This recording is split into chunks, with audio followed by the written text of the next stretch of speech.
और सुन ले सैया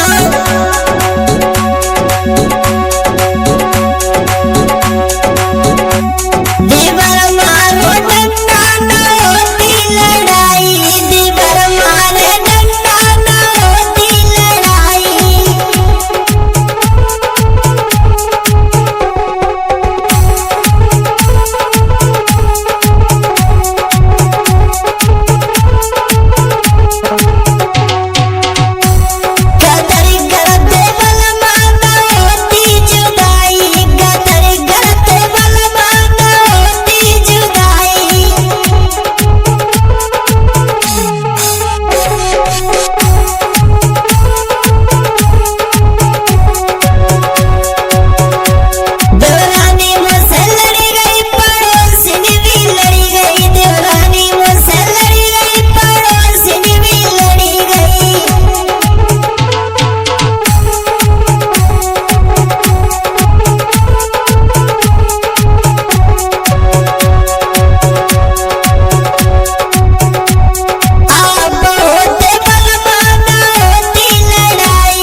आइए साथियों गौर करेंगे ये लोकगीत आप लोग सुनेंगे शास्त्रीय अरुण यादव की आवाज में रागा माधव स्टूडियो के माध्यम से।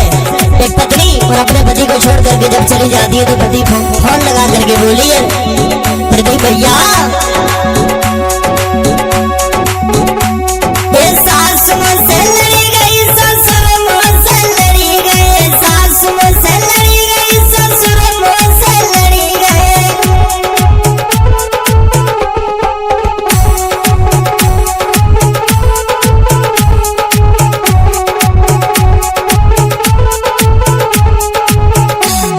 सास मुझसे लड़ी गई ससुर मुझसे लड़ी गए, सास मुझसे लड़ी गई ससुर मुझसे लड़ी गए।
और सुन ले